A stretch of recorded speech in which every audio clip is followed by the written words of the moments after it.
Assalamualaikum warahmatullahi wabarakatuh.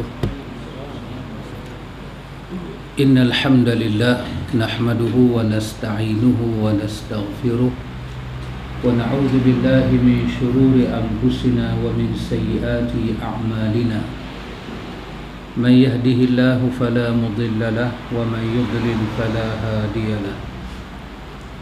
Asyhadu an la ilaha illallah wahdahu la syarika lahu wa ashhadu anna Muhammadan abduhu wa rasuluh. Allahumma ati nafsi taqwaha wa zakkiha anta khairu man zakkaha anta waliyuha wa maulaha. Amma ba'du. Ikhwatul iman, ikhwatu fiddin, a'azakumullah wa uhibbukum fillah. Ikhwatul kiram, alhamdulillah kita sambung majlis ta'lim. Kita telah menghabiskan buku tentang apa orang kata Wahabi itu, dah habis dah. Malam ini kita baca buku berkenaan dengan, nak buat tajuk apa malam ni Pak Amin? Kita melihat pada malam ini tajuk, apakah pandangan ahli sejarah Islam tentang siapakah orang yang pertama dalam, kita kata dalam dunia yang disandarkan kepada Islam ini, orang yang pertama merayakan Maulid Nabi.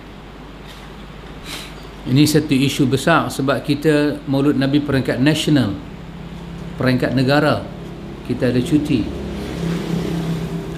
Tak apalah, itu satu bab yang kedua. Bab yang pertamanya ikhwan, kita nak melihat dari segi ilmu. Dari segi ilmu, bukankah Islam dalam suratul Baqarah ayat 111 Allah menyatakan, qul hatu burhanakum in kuntum sadiqin. Apabila kamu dakwa satu benda dan kamu menganggap dakwaan itu benar, maka bawalah bukti. Kita menyatakan ikhwan, perayaan Maulud dan perarakan Maulud, perayaan dan perarakan, dia tidak berasal daripada Nabi, sahabat, daripada imam-imam tabi'in, imam-imam mazhab. Dia muncul setelah tahun 300 ke 400 Hijrah, ataupun dia muncul pada abad yang keempat daripada Hijrah. Maka siapa-siapa yang tidak mahu merayakan Maulid Nabi, maka dia tidak salah. Siapa-siapa yang merayakan Maulid, dia yang kena bawa sebab kenapa dia merayakan. Kerana secara ilmu dia tidak ada selama 300 tahun Hijrah, tidak ada. Dia ada perayaan ini setelah 300 jalan ke 400 Hijrah. Jadi bagaimana satu benda yang tak dikenal dalam Islam tiba-tiba terkenal sekarang dan dikatakan dia berasal daripada Islam? Mungkin ada soalan. Ini bagi orang yang mengadakan perayaan sampai pada peringkat perarakan, perayaan sampai pada peringkat perarakan. Mungkin mereka ada alasan. Maka bila sesuatu itu tidak ada dalam Islam, mereka nak sandarkan kepada Islam, mereka lah yang kena bawa hujah kenapa mereka buat. Kita ikhwatul iman sekadar, antum tahu di sini saya bacakan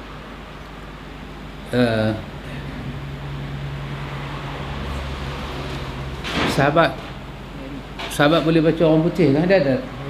Dah. Ini saya dalam teks orang putih. Ni sama saya baca. Pakcik boleh baca orang putih? InsyaAllah boleh. Baca. Ikan ambil gambar. Ambil gambar. Pakcik duduk sebelah saya. Pasal saya nak pengetahuan bari-bari dia. Ini saya ambil daripada, ini sajalah kita dengar. Sebab saya jarang baca artikel Melayu. Cuma malam ni saya segan nak baca Pak Mik, malu ke orang kan. Saya minta Pak Cik baca. Saya baca tajuk sekali, Pak Cik baca yang dia punya olahan. Okay. Tajuk dia Prophet Birthday Celebration Sinful. Yang ni ya. Sekali lagi Pak Cik baca. Yang ni saya tahu makna dia, bawah tu saya tak tahu. Oh, okey. Prophet Birthday ni Maulid Nabi lah. Celebration, apa dia Melayu panggil? Perayaan. Sinful. Dosa. S-I-N-F-U-L. Satu dosa yang dosa. Full. Bloody full. Bukan bloody full, dosa penuh ni, dosa besar.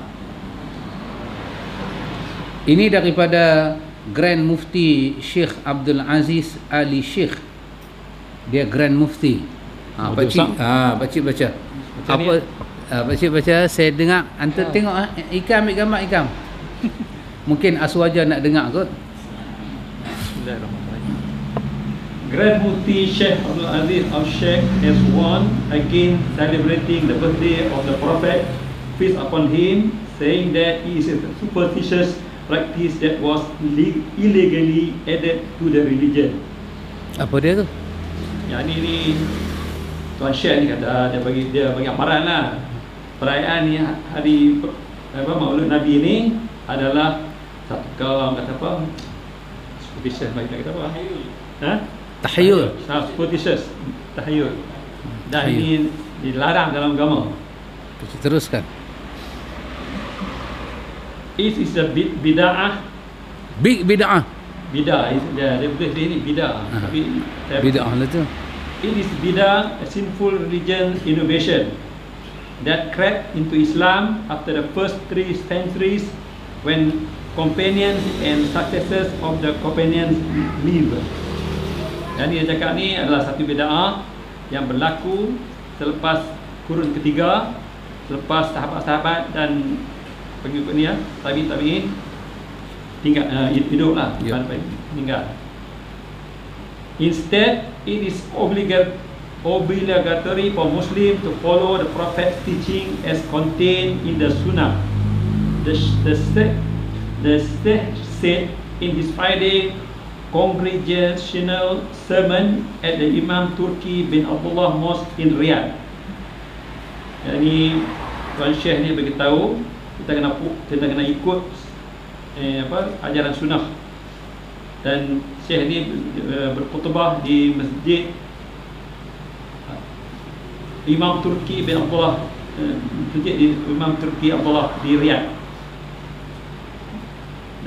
The Sheikh said that those who urge others to celebrate the birthday of Prophet are evil and corrupt. The true love of Messenger of Allah is manifested by following in his footsteps and supporting his sunnah. That is how the love of Prophet is expressed. Ini Tuan Syekh kita ni bagi tahu semua orang, semua orang yang merayakan hari Maulid ni adalah evil and corrupt. Evil and corrupt. Evil and corrupt. Ini sejahat-jahat orang. Evil ni jahat manusia dan inilah, dan corrupt. Dan corrupt ni mereka kata penyelewengan. Seleweng. Macam tu. Saya pun tak pandai nak tafsir ni Ustaz. Tak apa, pakcik baca tak ayat transkrip. Okey. Bagi awak dia. Dia kata yang sebenarnya, cinta yang sebenarnya ialah kita menyintai Nabi Muhammad SAW lah, yang ikut jejak dan dia ikut sunnah. He said, the Almighty Allah has said, say, if you do love Allah, follow me. Allah will love you and forgive your sin. Ini apa Tuan Syekh ni kata, kalau kita menyintai Allah, kita kena cintai Rasul.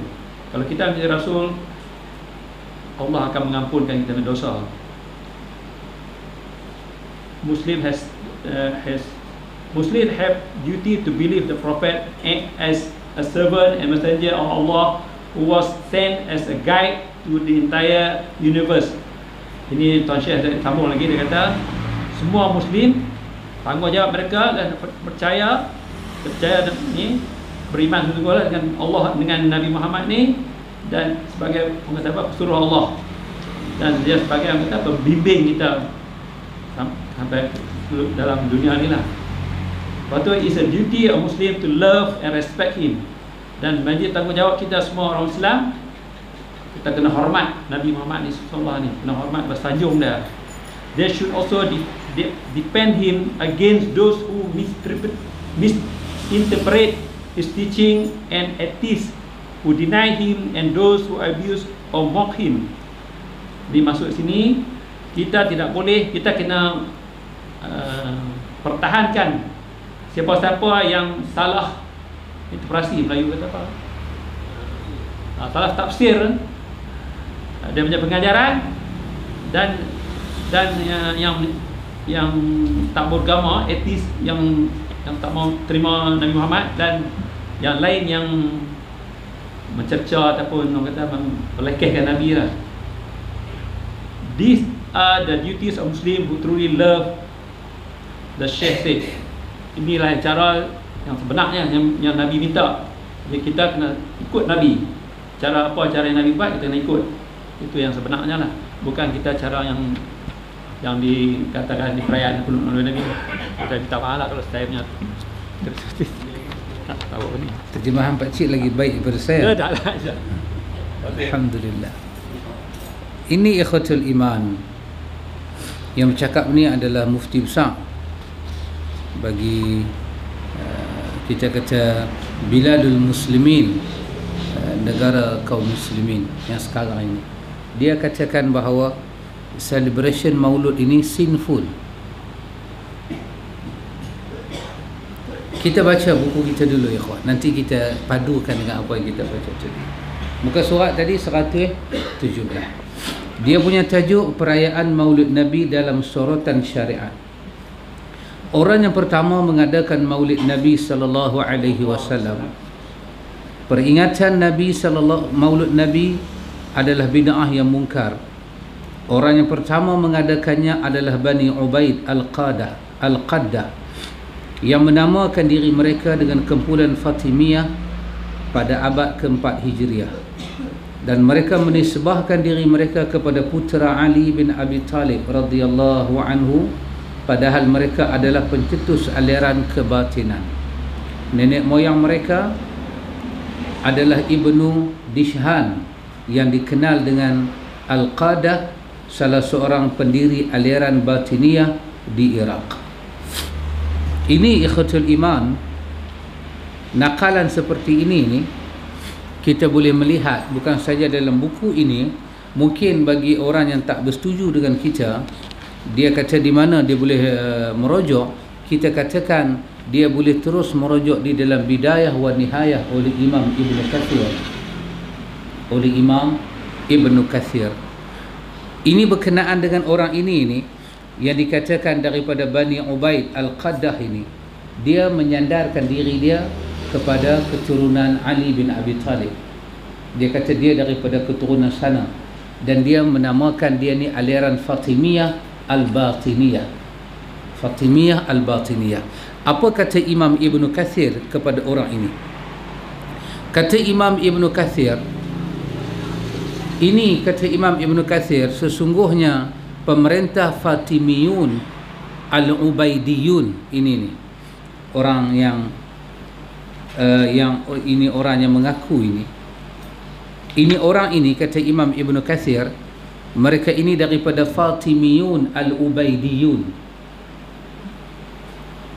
yang menisbahkan dirinya kepada Ubaidillah bin Maimun Al-Qaddah.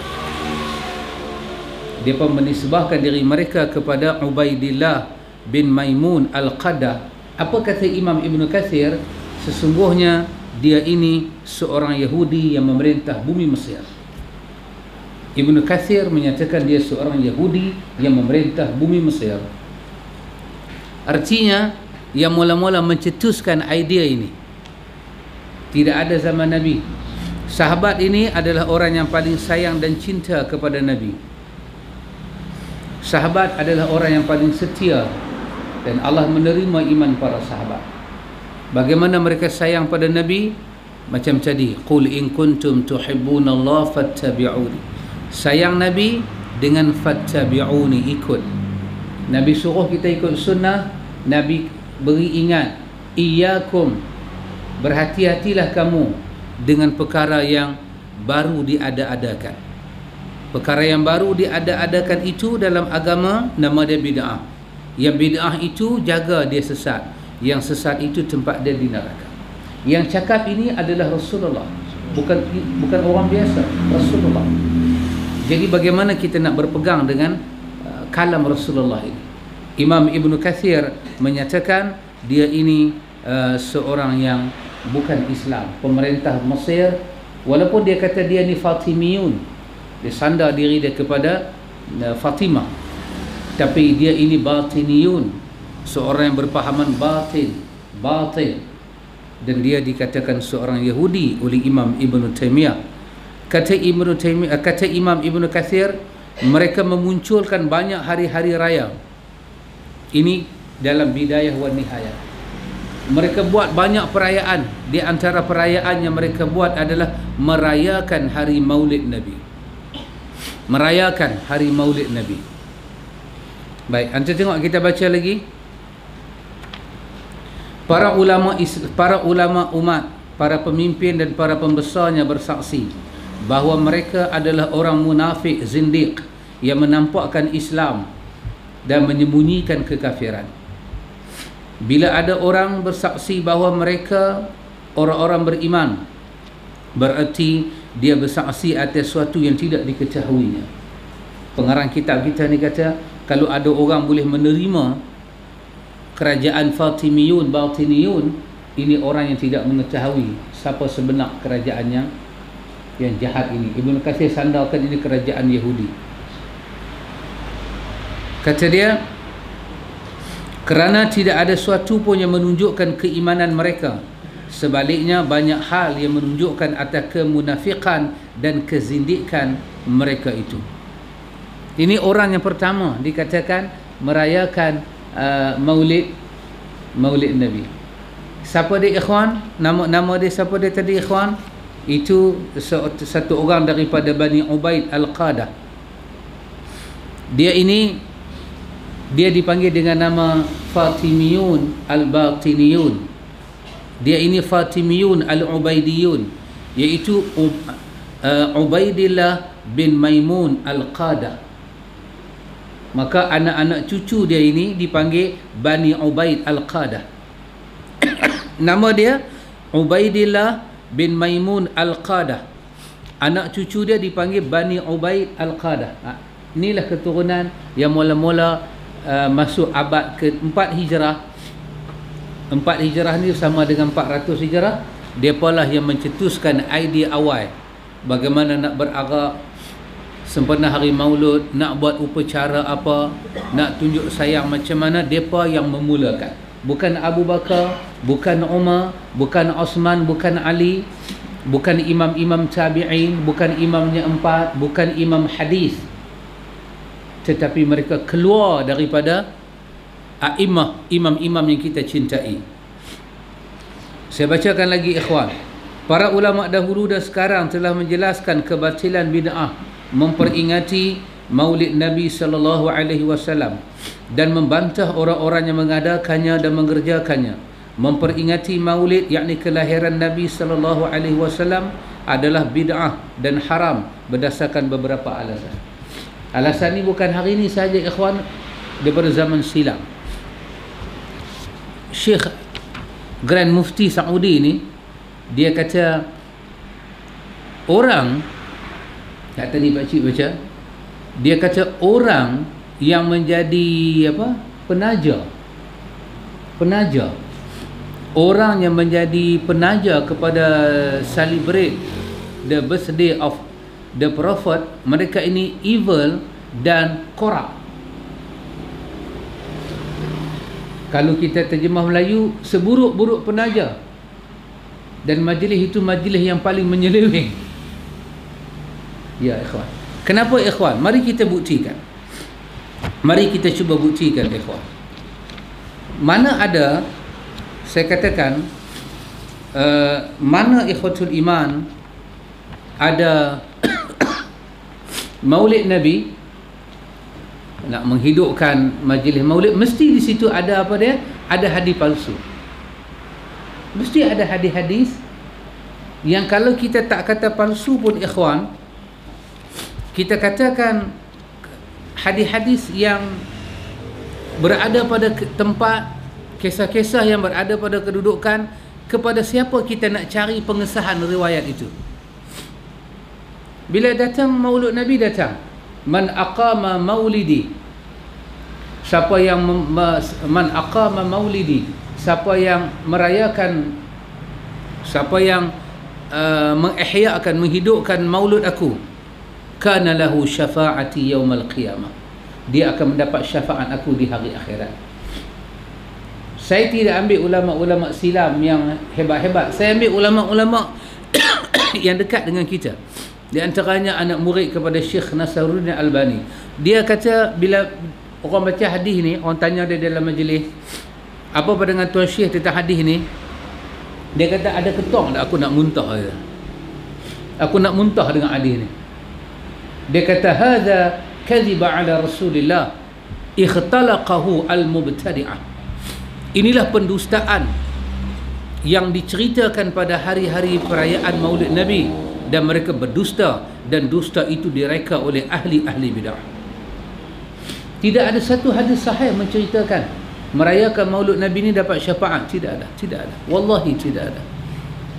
Siapa bagi 1 dirham pada hari itu, pahala dia seperti infak emas setinggi gunung Uhud. 1 dirham, pahala dia seperti infak emas setinggi gunung Uhud. Oh subhanallah. Yang hadis Muslim kata apa dia? Sahabat bagi 1 song, sahabat menderma infak 1 song. Tiba-tiba kamu infak emas seperti gunung Uhud, tidak akan sama emas kita seperti gunung Uhud dengan 1 cupak yang sahabat infak di zaman Nabi. Tak akan sama, tak akan boleh sama. Kemudian mereka mengheret hadis-hadis yang kalang kabut. Di antaranya kononnya Suwaibah ni hamba yang bekerja dengan Abu Lahab. Dia adalah kita kata pekerja di rumah Abi Lahab. Dia bagi tahu pada Abu Lahab, kata Aminah melahirkan anak. Abu Lahab ni punya seronok dapat anak laki-laki, dapat anak menakan laki-laki, maka Abu Lahab memerdekakan dia. Mereka bawa riwayat Suwaibah bermimpi. Satu malam dia bermimpi melihat Abu Lahab dibakar dalam neraka. Dibakar dalam neraka. Dan kata Abu Lahab, sesungguhnya aku dibakar melainkan diringankan kerana aku memerdekakan kamu kerana suka dilahirnya Muhammad bin Abdullah. Maka Tuhan ringan. Dan dibawa riwayat kononnya dia minum susu. Subhanallah ikhwan. Ulama hadis menjawab riwayat ini. Ini bukan mimpi Nabi, ini mimpi Suwaibah. Kenapa jadi hukum? Bukan daripada Nabi, Suwaibah. Kalau dia nak mimpi Firaun sekalipun, mimpi ha. Apa kena mengena dengan Maulud Nabi, kelebihan Maulud Nabi? Tidak ada. Dan mimpi pula, mimpi Abi Lahab. Cina kata Suyo. Mimpi orang yang Quran kata apa dia? Tabbat yada Abi Lahabin wa tab. Quran kata ma aghna anhu maluhu. Ma aghna anhu maluhu. Tidak berguna kekayaan dia. Kekayaan dia tak ada guna. Semua tak ada guna. Dan usaha-usaha dia tidak ada guna. Apa akan jadi pada dia? Dia akan bertemu dengan naran, api yang menjolak naik ke langit. Bukan saja dia, wa mra'atuhu, bini dia akan diletak dalam satu tiang dan dibakar tiang itu, dan mereka akan diazab dalam neraka. Kenapa ambil mimpi Abu Lahab? Kenapa tidak ambil Abu Bakar? Kenapa tak ambil Abu Bakar? Berapa orang mimpi Abu Bakar buat maulud? Tak ada. Abu Bakar tak buat. Tiba-tiba mengambil itu, saya katakan tadi ikhwan, Kenapa dia jadi sinful?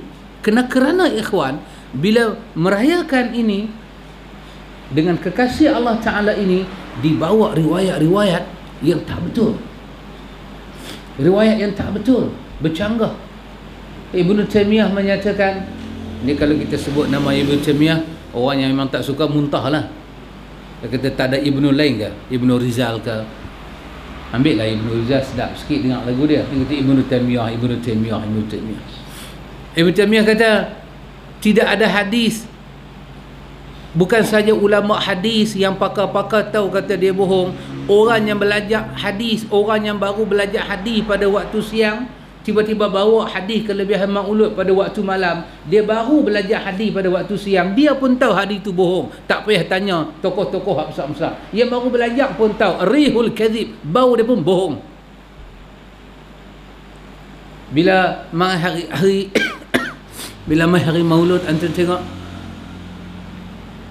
cerita-cerita yang sampai hari ni siapa nak mengesahkan? Yang menjadi bidan pada Nabi, Aminah, Asiyah, Asiyah dengan Maryam. Asiyah dengan Maryam. Asiyah memang ahli syurga, Maryam memang ahli syurga. Tapi keluar daripada syurga jadi bidan. Lepas tu bagaimana pula dengan hadis Nabi sebut bila dipotong kambing, disembelih kambing, Nabi kata apa? Berilah bahagian paha kepada bidan. Berilah bahagian paha tu kepada bidan. Zira' tu bagi kat bidan. Jadi bidan Nabi siapa dia? Asiyah dengan Maryam. Nak bagi kat mana? Masuk pula dalam syurga. Ahli syurga makan kambing, Pak Mik. Ini cerita kelakar. Cerita kelakar. Dan siapa yang nak mengesahkan? Melainkan saya katakan tidak ada. Cerita ini melainkan di dalam buku Barzanji. Buku Barzanji. Datang cerita-cerita yang bukan-bukan. Nabi dilahirkan dalam keadaan dikhatan. Tu dalam Rahiqul Makhtum, dalam fiqh sirah Muhammad Al-Ghazali kata Nabi dikhatankan oleh tu dia Abdul Muttalib. Bukan beranak-beranak khatan. Kalau Nabi beranak-beranak khatan, takkanlah isu keajaiban kelahiran Nabi ni semua orang Arab tak tahu. Takkanlah benda tu tidak diangkat oleh Abu Lahab, Abu Jahal semua. Waraqah bin Naufal mengesahkan nubuwah yang turun pada Nabi. Dia hanya menyatakan innaka nabiyul mursal, kamulah Nabi yang diutuskan. Tak lebih daripada itu. Tak lebih daripada itu. Takkanlah orang tak tahu. Takkanlah keistimewaan Nabi di khatan, Nabi tak ulang dalam riwayat. Bila sampai bab khatan kan Nabi suruh laki-laki berkhatan. Kenapa Nabi tak sebut? Nabi kata kecuali aku telah dikhatankan. Keluar pusat telah dipotong. Riwayat ini ada dalam buku Barzanji, tapi soalan dia, tokoh sirah mana nak mengesahkan riwayat ini? Demikianlah zaman berzaman dia didendangkan dalam bentuk syair, dalam bentuk nazam, dalam bentuk qasidah, dalam bentuk burdah. Sedap dengar. Orang dengar itu sampai tayyib. Tetapi siapakah yang nak mengesahkan cerita ini betul? Siapa nak mengesahkan cerita ini betul? Tidak ada orang berani mengesahkan. Melainkan dia kekal sebagai kisah misteri dalam buku Barzanji. Kekal. Kalau antum boleh ingat balik dulu kita ada baca kebatilan Al-Barzanji ini. Kita baca apa yang tak betul dalam Barzanji. Ada hadis palsu, ada bukan akidah Ahlussunnah, akidah Nur Muhammad. Bila datang hari Maulud, betul orang sambut Maulud sayang dekat Nabi, betul. Tapi dia buat dosa dia tak sedar. Yang Grand Mufti sebut tadi ni, sinful ini. Dia tak sedar dia buat dosa. Apa dia? Dia mencerca Nabi Adam alaihi salam. Tapi dia tak sedar. Dia katakan kalau bukan kerana Muhammad, Adam tak akan dicipta. Iaitu ketika Allah menerima taubat Nabi Adam. Adam menyatakan, ya Allah, dengan berkat la ilaha illallah Muhammadur Rasulullah, terimalah taubat aku. Maka Allah bertanya kepada Adam, bagaimana kau tahu Muhammad Rasulullah? Adam kata, aku ternampak tertulis di Arash. Maka tentulah orang ini orang yang besar. Maka aku bertawassul dengan nama dia. Maka Allah berfirman kepada Adam, kalau bukan kerana Muhammad, aku takkan ciptakan kau. Laula Muhammad ma khalaqtuka ya Adam. Kalau bukan kerana Muhammad, aku tak buat hang wahai Adam. Habis nilai Adam dekat Tuhan ni macam mana? Quran menceritakan, wa idh qala rabbuka lil malaikati inni ja'ilun fil ardi khalifah. Suasana yang begitu dahsyat. Dalam syurga itu begitu meriah, suasananya sangat meriah. Hei malaikat semua, aku nak menciptakan Adam. Malaikat dan semuanya diperintah sujud kepada Adam, dan syurga diberi kepada Adam. Tiba-tiba Allah kata, nothing you Adam. Kalau bukan kerana Muhammad, hang tak ada apa-apa. Ui, ya Allah. Riwayat ini riwayat yang batil, riwayat yang palsu. Ulama hadis menyebut riwayat ini palsu. Kalau bukan kerana engkau, kalau bukan kerana kau, laulaka lima khalaqtu aflak. Kalau bukan kerana engkau Muhammad, aku tidak menciptakan alam ini seluruhnya. Subhanallah, ikhwan. Dan dibawa hadis-hadis, kononnya riwayat daripada Jabir, awalu ma khalaqallah nur nabiyyika ya Jabir. Awal-awal benda yang Allah cipta di alam ini adalah cahaya Nabi engkau wahai Jabir. Nur itu nur Muhammad itu. Kalau awal-awal benda yang Allah cipta adalah nur Nabi kamu, kalau bukan kerana nur Nabi kamu, tidak akan ada benda Allah Ta'ala cipta. Sedangkan ayat Quran menyatakan, wa ma khalaqtul jinna wal insa illa liya'budun. Tidak ku ciptakan jin dan manusia melainkan untuk mereka beribadat kepada aku. Ini pula hadis kata, kalau bukan kerana nur, tak dicipta orang lain. Hadis Muslim menyebut malaikat daripada nur, syaitan daripada narus samum, min naris samum, daripada api yang busuk, daripada api yang menyala-nyala yang sangat busuk dicipta, dan manusia daripada tanah. Tiba-tiba dikatakan Muhammad daripada nur. Nur itu daripada malaikat, bukan daripada insan. Dan Quran menyatakan, innama ana basyarum mislukum. Muhammad, katalah kepada mereka, kamu manusia sama seperti mereka. Itu ayatnya orang suka wirid, laqad ja'akum rasulun min anfusikum. Min anfusikum, bukan min nur, min anfusikum, daripada diri kamu manusia, bukan daripada cahaya. Kisah-kisah ni diangkat sepenuh maulud Nabi tanpa diberi penjelasan perawinya, sanadnya, kedudukannya, dicerita seolah-olah cerita ni benar. Benarlah ikhwatul iman, bid'ah ini satu benda yang menyesatkan. Daripada cerita ini dibuat pula gabungan. Salahuddin Al-Ayyubi bila berperang dengan tentera salib, dia buat maulud Nabi baru perang. Masya Allah. Salahuddin berperang, Salahuddin berlawan dengan kerajaan Fatimiyun, Batiniyun ini. Nanti kita baca dalam tarikh bagaimana mereka cuba membunuh tentera-tentera Islam yang nak melawan dengan tentera salib. Bagaimana Salahuddin buat maulud sedangkan mereka yang buat. Tak masuk akal. Orang putih kata apa? Orang putih panggil tak masuk akal. Orang Arab kata ghairu ma'qul. Dia tak reasonable. It's not reasonable. Betul tak? Kalau crazy tu nampak garang lah kan. Orang putih kata crazy like a frog. Tapi bukan itu maksud saya. Maksud sayanya ikhwatul iman, ini adalah satu benda yang kita bagi tahu kepada ummah. Kita bagi tahu kepada ummah dan kita beri penjelasan kepada, sampai hari ini ikhwan, orang-orang ialah nak pergi sambut, nak pergi buat majlis maulud Nabi, pergilah. Kita tidak ada kuasa. Wa ma ursilu alaihim hafizin. Kita tidak dihantar oleh Allah sebagai pengawal mereka 24 jam. Tidak. Tetapi sekadar nak bagi tahu apa yang kita buat itu apa dia? Apa dia? Orang isap rokok, at least dia kena tahu why they are smoking. Why? Budak-budak umur 15 hari ni apa dia panggil? tanda kejantanan, tanda apa dia panggil apa? Ni bahasa budak-budak ni kan, budak-budak Kepok ni.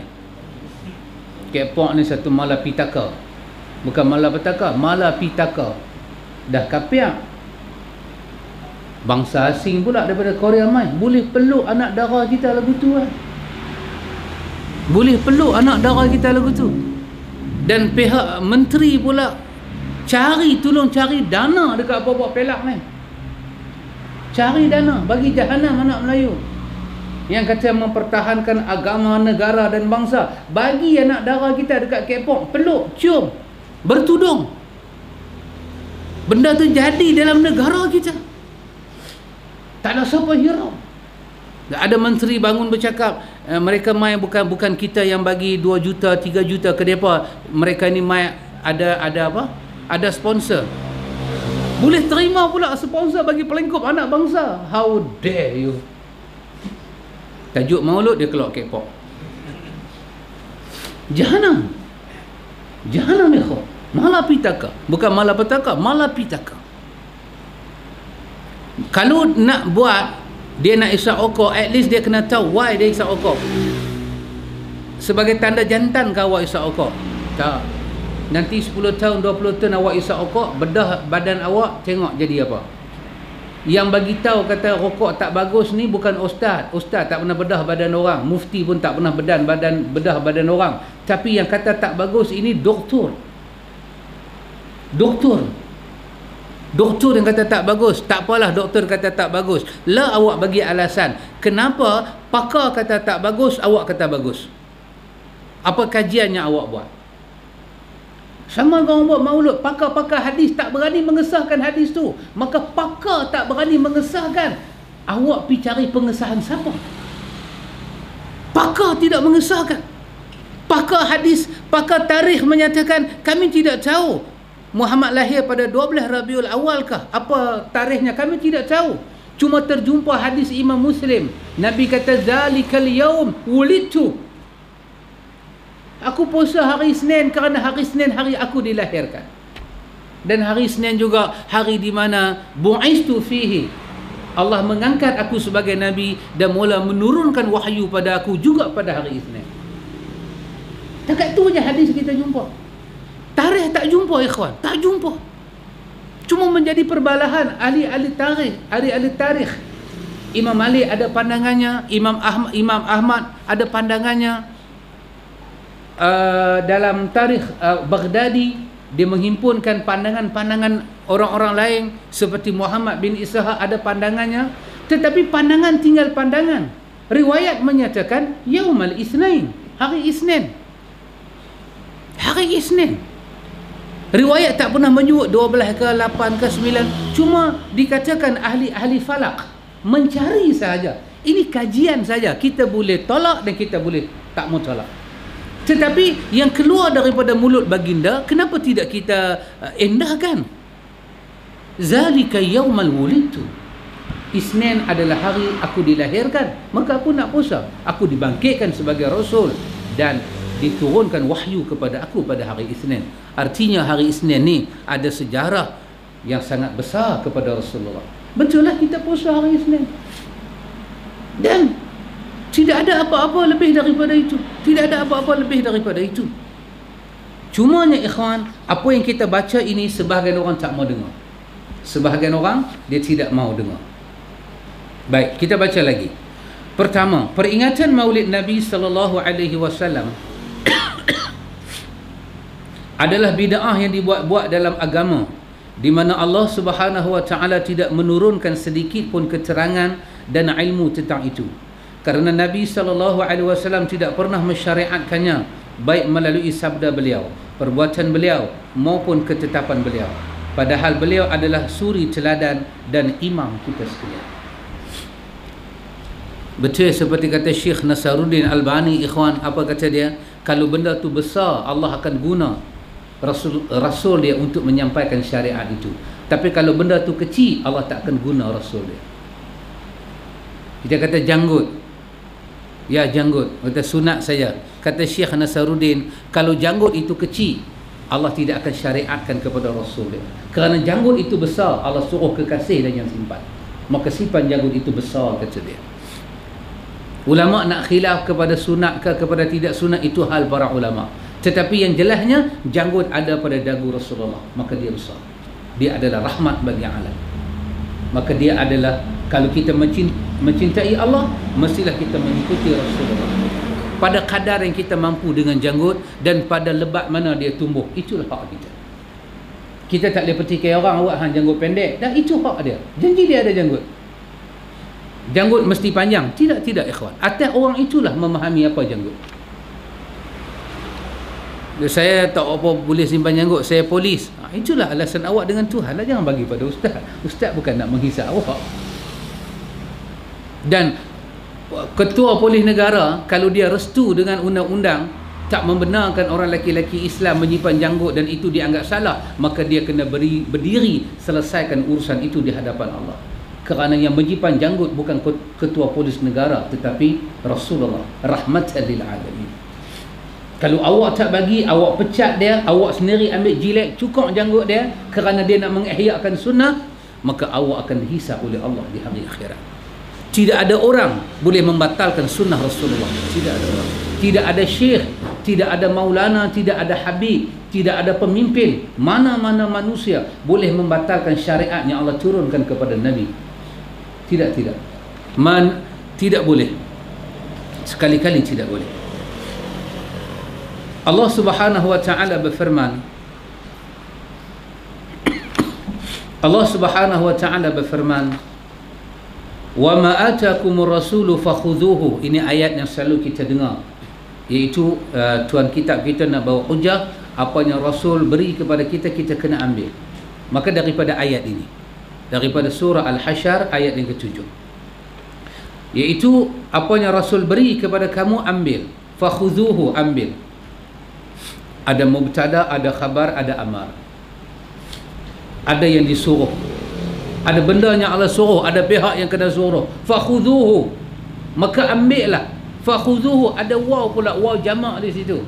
Artinya yang kena ambil daripada Nabi ini semua manusia. Yang tadi ni apa? Wa ma khalaqtul jinna wal insa illa liya'budun. Tidak aku jadikan jin dan manusia melainkan untuk ibadat. Kita kaitkan dengan ayat daripada surah Tabarakalladzi biyadihil mulk alladzi khalaqal mauta wal hayata liyabluwakum. Tidak dijadikan jin dan manusia melainkan untuk ibadat, dan Allah menyatakan aku jadikan mati dan hidup untuk menguji manusia. Jin yang asalnya mati, manusia yang asalnya mati kemudian hidup, melainkan mereka dihidupkan untuk beribadat, maka liyabluwakum, mereka diuji dengan rasul yang dihantar oleh Allah. Maka Allah nak tengok ayyukum ahsanu amala. Dalam ujian ini, ujian ubudiyah ini, siapakah boleh memberi yang terbaik kepada Allah Jalla wa Ala. Kemudian tuan kita bawa ayat laqad kana lakum fi rasulillahi uswatun hasanah. Saya cadangkan pada sahabat sekalian untuk memahami ayat ini, 21 surah Al-Ahzab. Bacalah tafsir yang dibuat oleh Syekh Abdul Rahman As-Sa'di. Sangat menarik tafsiran dia tentang ayat ini. Dia teroka bahasanya. Dan untuk melihat sebab-sebab ayat ini, bacalah Ibnu Katsir. Sangat menarik. Ataupun tafsir Aisar pun sudah memadai. Huraiannya begitu dahsyat, ikhwan. Ibnu Katsir mengambil ayat ini pada menyatakan bahawa inilah ayat di mana Allah menyuruh kita sampai pada peringkat sabak sekalipun mesti seperti sabaknya Rasulullah sallallahu alaihi wasallam di dalam peperangan Ahzab. Ini ayat fi ta'si Rasulullah sallallahu alaihi wasallam. Ayat ini menyuruh kita mencontohi Rasulullah. Itu saya katakan dalam suratul Baqarah bercerita kepada kita hubungan Nabi dengan Nabi dulu-dulu. Disebut Isa, disebut Ibrahim, disebut Musa. Kan? Ada aswaja kata, betul ke? Kepala otak dia, betul tak betul? Mengaji tafsir hang tak mau. Dia kata betul ke? Bacalah suratul Baqarah, akhir daripada juzuk yang pertama sebelum masuk sayaqulu sufaha. Bagaimana hubungan itu disebut? Bacalah Alif Lam Mim, zalikal kitabu la raiba fihi hudal lil muttaqin. Disebut hubungan kitab yang diturunkan kepada Nabi dan kitab yang sebelum daripada Nabi, hubungan. Kata Bapa Hamka, syariat Aidul Adha, Aidul Adha, kata Bapa Hamka, adalah suatu bukti yang besar hubungan antara Nabi dengan Nabi-Nabi dahulu itu wujud. Selawat kepada Nabi Ibrahim dalam tahiyat itu bukti yang paling besar. Pertalian antara Nabi Muhammad dengan Nabi-Nabi dulu itu wujud. Nabi sayang, Nabi jumpa Nabi dulu dalam peristiwa Isra dan Mi'raj.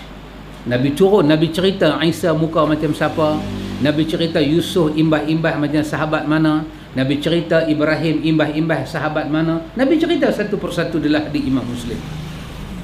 Tapi tak pernah Nabi kata, kerana hari ini hari lahir Ibrahim, marilah kita berarak satu kota Madinah. Tak ada. Tak ada, tidak ada contoh. Dan Quran mengarahkan kita, Rasulullah itu adalah uswatun hasanah. Pasal itu Allah katakan, laqad kana lakum, sesungguhnya, demi sesungguhnya. Boleh kita baca dengan sumpah, demi sesungguhnya, dengan qasam dan taukid. Demi sesungguhnya adalah untuk kamu pada Rasulullah itu, Rasul diidafahkan, disandarkan kepada Allah, uswatun hasanah, iaitu suatu contoh yang paling tinggi. Tak ada orang boleh duduk tempat dia. Dia supreme. Ikhwan, takkanlah kita tak boleh memahami sebegini dahsyat. Tapi teringatlah saya kepada perkataan Syekh Nasruddin Albani dalam muqaddimah sifat salat Nabi itu, tentang seorang PhD bahasa Arab datang kepada Syekh Nasruddin Albani dan dia menggunakan bahasa Arab untuk menolak hujah-hujah Albani. Albani kata, sesungguhnya sebelum kau belajar bahasa Arab, Quraisy telah bercakap dengan Arab, namun mereka sesat. Memerlukan bahasa Arab untuk belajar agama, betul. Tetapi jangan sangka dengan kita reti bahasa Arab kita boleh dapat petunjuk. Tidak. Berapa banyak orang tak tahu bahasa Arab, dia di atas sunnah. Berapa banyak pakar bahasa Arab, jawab Amir. Lebih tak boleh jawab Amir. PhD dia bahasa Arab, dia boleh kritik bari semua tak betul. Tapi bila kita sebut maulud bukan daripada para imam-imam mazhab, menengking dia. Kau ni nabuk, dia maki kita. Kita cadang nak maki dia, dia maki kita dulu. Tak guna betul hamba. Betul, kita mesti belajar bahasa Arab. Betul, itu tak dinafikan. Tetapi Syekh Nasruddin Albani menyatakan, kalau kamu rasa dengan bahasa Arab sahaja, tidak. Hidayah Allah Ta'ala ini, Quran dan Sunnah adalah hidayah. Dia boleh bimbing orang, dan siapa yang terkeluar daripada hidayah ini, dia akan sesat. Kemudian pengarang kitab kita membawa satu ayat, man ahdatha fi amrina hadha ma laysa minhu fahuwa raddun. Hadis Bukhari Muslim. Hadis ini daripada isteri Nabi Aisyah radhiyallahu anha. Man ahdatha, tu man man ahdatha. Satu hadis man amila. Ni man ahdatha. Ahdatha ni mereka-reka buat. Wahai disangka itu ibadah. Saya katakan ikhwan, mungkin kita berpegang dengan kaedah ini lebih tepat. Kullu ibadah lam tata'abbaduha ashabu Rasulillah fala tata'abbaduha. Ini usul. Bukan saja ini usul, ini kita boleh kaitkan dengan perkataan Huzaifah yang disimpan di dalam Sunan Abi Daud, iaitu kullu ibadah, apa saja yang kita ingat ibadat, la tata'abbaduha ashabu Rasulillah, tapi para sahabat Nabi tidak beribadah dengannya, fala tata'abbaduha, janganlah kamu beribadah dengannya. Saya merasakan tidaklah terlalu agresif kalau inilah kaedah yang kita pakai. Ya, betul. Kerana iman mereka telah sah di sisi Allah, pengorbanan mereka diterima, sedekah mereka diterima, infak mereka diterima, haji, umrah, kehidupan mereka, hatta tangisan dan suka duka mereka, semuanya diberi balasan oleh Allah. Ketika Quran menyebut kepada kita tentang innal ladzina ajramu kanu minal ladzina amanu yadhakun, sesungguhnya orang yang berdosa apabila melihat orang-orang yang beriman, mereka mentertawa-tawakan orang yang beriman. Persoalan dia, sesungguhnya orang-orang yang berdosa ketika melihat orang-orang yang beriman, mereka mentertawakan orang-orang yang beriman. Soalannya, siapa orang beriman di situ? Dan siapa orang yang berdosa di situ? Semua ulama tafsir menyatakan orang yang beriman dimaksudkan di situ adalah para sahabat. Mereka ditertawakan oleh orang yang tidak beriman. Dan ayat menyatakan, dikatakan kepada mereka, wa idza qila lahum aminu kama amana nas, berimanlah kamu kepada Allah dan kepada Rasul sebagaimana orang itu beriman. Tiba-tiba mereka jawab, anu'minu kama amana sufaha, adakah kami nak beriman kepada Allah dan terima Muhammad sebagai Rasul macam mana orang bodoh? Soalannya, siapakah orang yang dikatakan bodoh mengikut Nabi? Para sahabat. Munafiqin telah menamakan sahabat dengan orang yang bodoh kerana mengikut Nabi. Dan Quran telah menamakan para sahabat di dalam ayatnya dengan orang-orang beriman. Maka mereka suri teladan kita. Bagaimana nak beribadah, bagaimana nak berjihad, nak berjuang, bagaimana nak infak, semua kita meniru suri teladan ummah. Mereka dipanggil salaful ummah. Mereka adalah contoh bagi umat ini. Kalau mereka buat, kita buat. Kalau mereka tidak buat, datang jaguh mana, wali mana sekalipun, kita tidak akan buat. Kita tidak akan buat. Inilah hadis dia. Man ahdatsa fi amrina hadza. Siapa mengada-ngadakan, dah mengadakan maulud sepasal, masukkan riwayat-riwayat palsu dan batil. Riwayat-riwayat palsu dan batil dijadikan hujah. Hari Isnin dah tak jadi hal. 12 Rabiul Awal besar. Kita tak bermusuh dengan tarikh 12 Rabiul Awal, tapi kita jadi penin, kita jadi heran kenapa Nabi sebut hari Isnin tidak diangkat. Yang sebut 12 tu orang lain, bukan Nabi, tapi itu jadi tarikh lahir Nabi. Ikhwan, Ustaz Abu Talib, Ustaz Abu Talib kita, Pak Mik tanya saya, Ustaz Abu Talib beranak bulan berapa? Saya kata bulan 4 ni. Lepas tu Pak Mik tanya dekat Ustaz Amru kita. Ustaz Amru kita kata bulan 6. Saya kata bulan 4. Hak Mamak kata bulan 4. Hak Melayu kata bulan 6. Tanya ke Ikam, ke Al-Fadhil Ustaz Ikam. Ustaz Ikam kata pergi tanya dekat Ustaz Talib lah sendiri. Saya pergi tanya kat Pak Mik, pergi tanya kat Ustaz Abu Talib. Ustaz Abu Talib, betul-betul Ustaz beranak bulan berapa? Ustaz kata bulan 1, contoh. Kan? Tiba-tiba Azhar dengar, Azhar kata mana boleh bulan 1? Mesti bulan 6. Oi. Are you crazy? Inilah Pak Mik jadi dengan Maulud Nabi. Tak apalah Imam Malik kata 9. Imam Muhammad bin Ishaq kata 12. Tapi Nabi kata hari Isnin. Umat jadi macam mana? Mana boleh Nabi beranak hari Isnin? Mesti 12 juga. Nabi tak habaq 12. Nabi habaq Isnin. Kenapa kita tak ambil hari? Kenapa kita ambil tarikh? Kan fikir tak dapat. Surah Aswaja fikir. Kita tu susah fikir.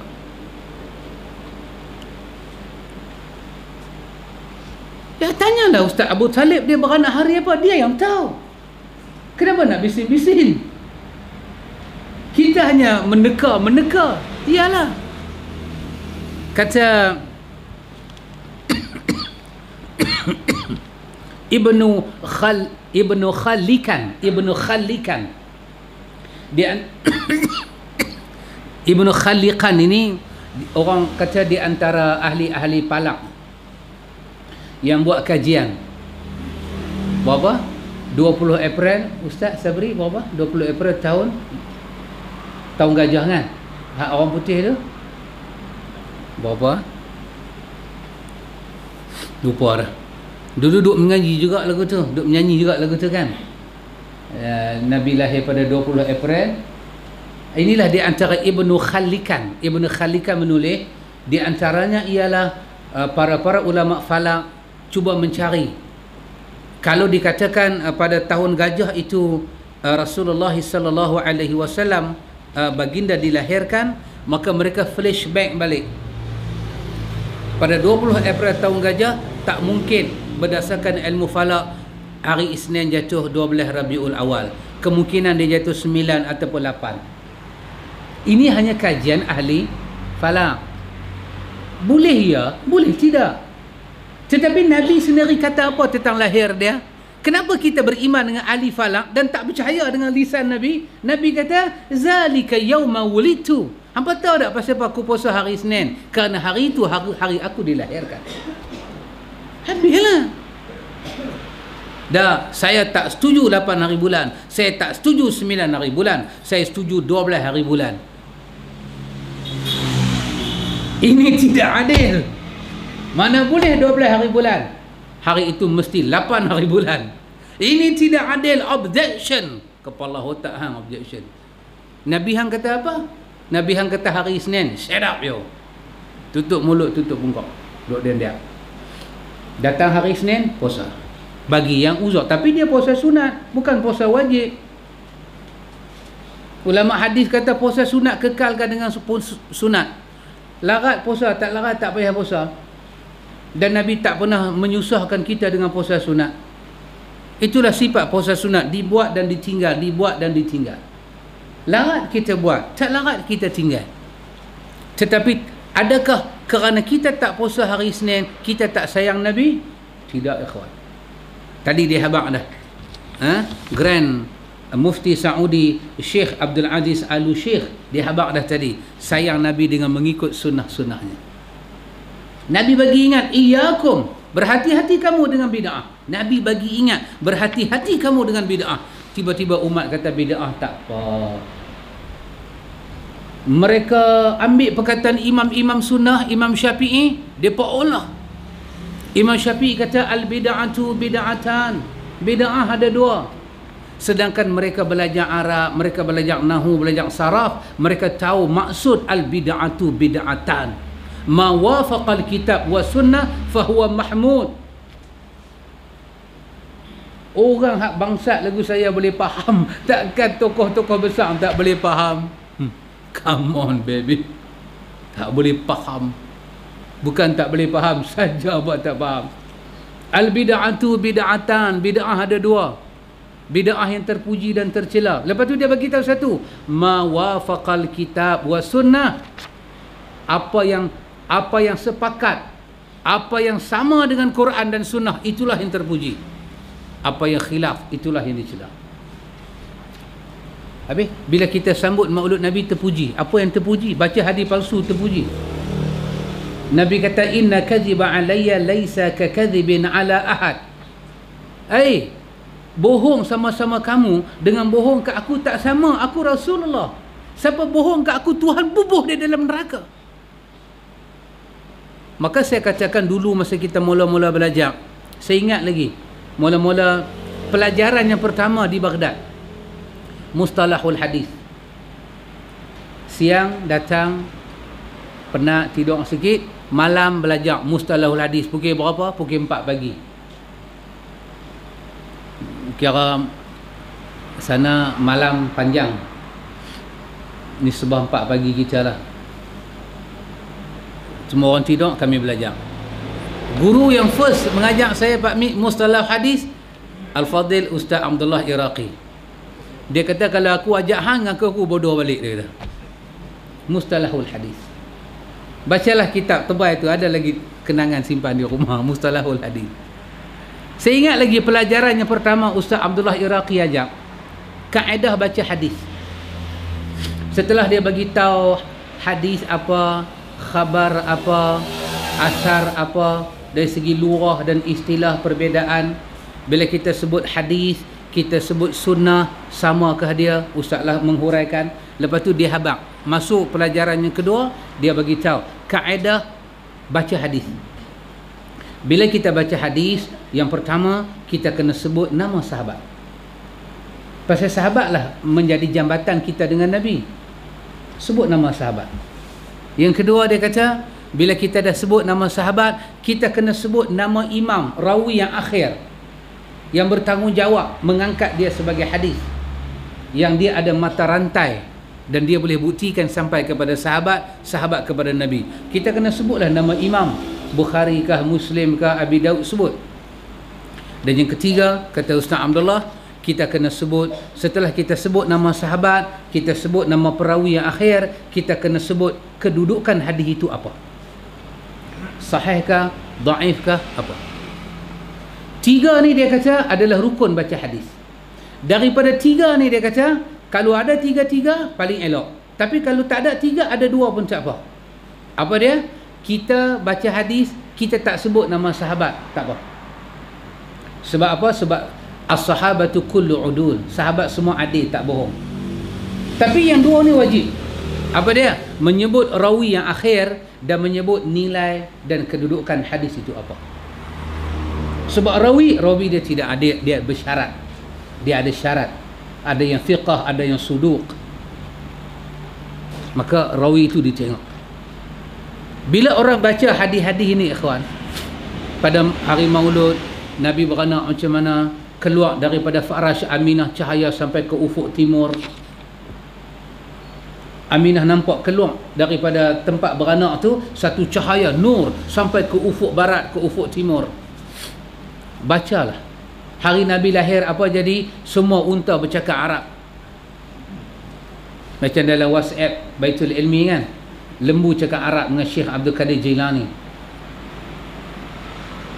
Lembu Syekh jalan, tiba-tiba lembu kata, wahai Syekh, bukan untuk ini kamu dijadikan.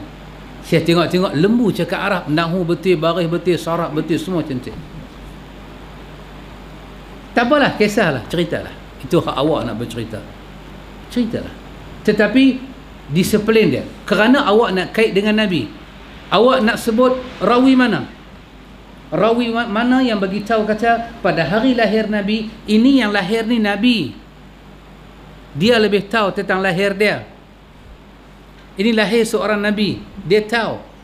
Maka siapakah rawi yang mengesahkan segala unta kambing cakap Arab dengan bahasa yang begitu fasih? Dan apakah kedudukan riwayat itu? Dan sahabat mana yang kita nak sandarkan kisah itu kalau mengikut disiplin ilmu tadi? Sampai sekarang, ikhwan, orang mendiamkan diri. Orang mendiamkan diri sampai sekarang. Habis tinggi dia kata apa? Habis tinggi dia pakai buah aswaja lah. Buah apa? Pokok Wahabi memang tak mau. Buah tu dia pakai. Dia pakai buah tu lah. Lepas tu dia angkat lah 1 jam punya ceramah, 2 minit punya perkataan. Dia angkat lah bagi orang angkat hati. Selain daripada buat jahat, apa lagi aswaja reti buat? Mana dia riwayat? Pasal itu dikatakan Prophet birthday celebration itu sinful, satu dosa. Nanti ada orang tanya, kan aswaja tanya, oh kalau dah kata berdosa, aswaja tanya, habis raja-raja yang duduk sambut macam mana? Raja-raja buat dosa. Jangan jadi dangai, jangan jadi dangai kita dah. Tapi dangai sedap Abang Bashir nah. Dangai ni sedap Abang Bashir. Kalau buah gula cantik-cantik, oh kena tangan orang buat tu, mimpi pun dangai. Dulu saya ingat Jurutung, dia panggil Pak Bakar dangai, meninggal dah kot. Lama tak tengok, meninggal dah kot. Ya, siapa nak duduk bukan hal kita, dan bukan kita menghina orang yang duduk. Ini otak selut puak-puak ni sahaja. Kita menceritakan apa yang ada, yang tak nampak oleh mata kita ini, tetapi di sisi ilmu dia wujud, dia satu perbahasan. Bila buat kita kata dulu, la, alhamdulillah ikhwan, Allah tunjuk kebenaran. Tengah-tengah buat maulud Nabi kan, Hashim Kabbani tiba-tiba salam dengan Nabi. Dia salam dengan Nabi, Nabi hadir, nangis pula buat muka. Alhamdulillah. Inilah kita katakan ikhwan. Baik, cuba antum tengok yang ketiga Pak Mek. Yang kedua, tadi yang pertama. Yang kedua, Khulafa ar-Rashidin dan para sahabat Nabi sallallahu alaihi wasallam lainnya yang bersama mereka tak pernah mengadakan peringatan Maulid Nabi dan tidak pernah mengajar untuk melakukannya, padahal mereka adalah sebaik-baik umat. Ini setelah Nabi SAW. Ya, Nabi kata apa tentang sahabat dia? Fa'alaikum bisunnati wa sunnatil khulafa'il mahdiyyin ar-rasyidin tamassaku biha wa 'addu 'alaiha bin nawajiz. Tengok Nabi kata tentang sahabat dia, ikut sahabat. Kalau sahabat buat, kita buat, insya-Allah. Insya-Allah. Tapi kita belajar hari ini siapa yang buat? Ini daripada Ubaidillah bin Ma'mun Al-Qadah. Ya, Ibnu Katsir kata seorang Yahudi yang ada kaitan dengan Fatimiyun, Batiniyun, kerajaan Syiah yang pemerintahan mereka besar, ikhwan, sampai ke Mekah dan Madinah. Bukan kecil pemerintahan mereka. Mereka duduk di Mesir, tapi bahana pemerintahan mereka sampai Mekah dan Madinah. Inilah hampir 1000 tahun. Antum bayang, kalau kita hijrah 1436, antum tolak 300 tahun. Tolak 300 tahun.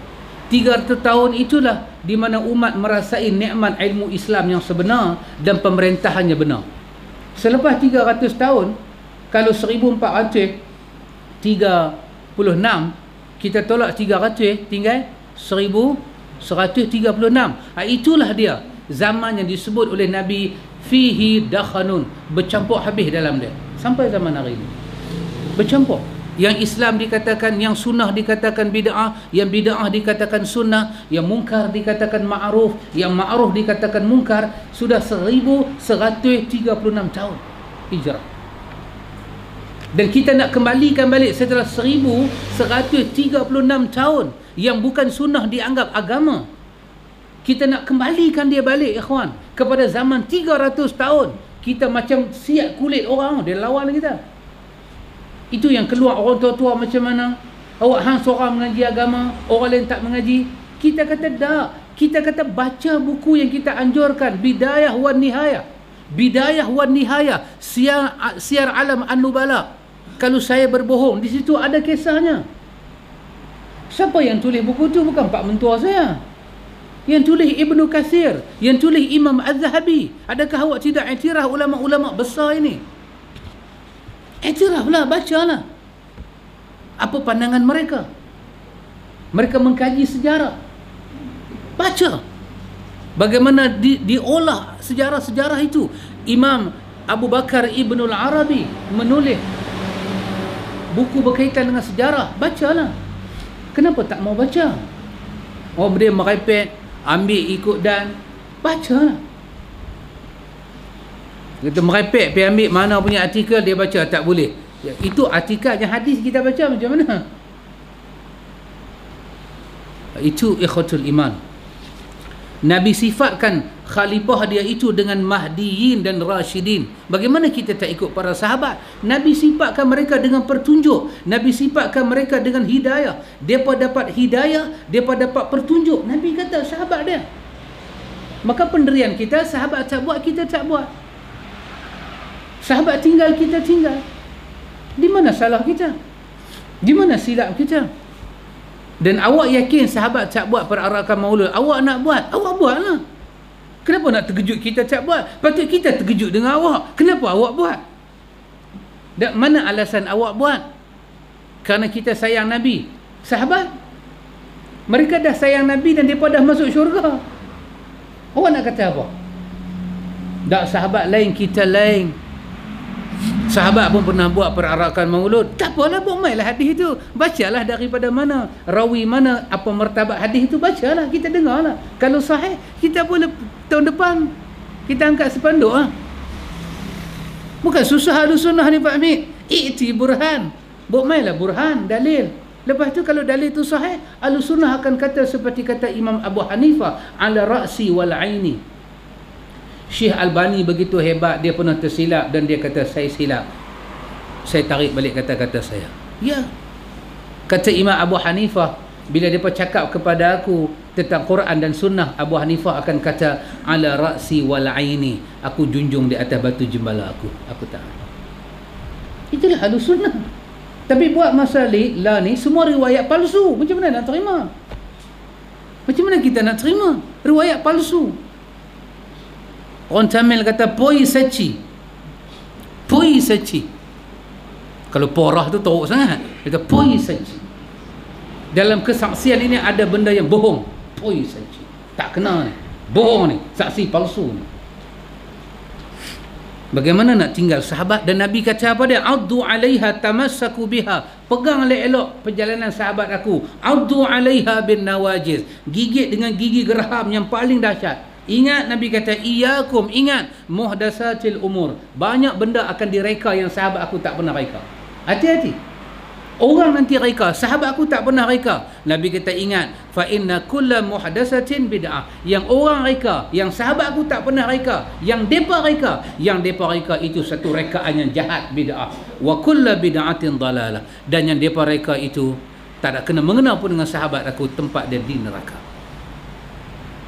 Maka itu yang mufti sebut tadi itu. Yang ketiga, Pak Amir, bolehkah Pak Amir?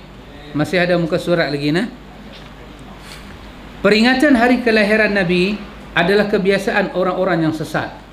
Ini saya kena abang anda, bukan bahasa saya. Aswaja report polis pula. Dia report polis ya Pak Long. Dia report polis pasal saya kata perarakan sama dengan tai pusong. Marah dah report polis dia.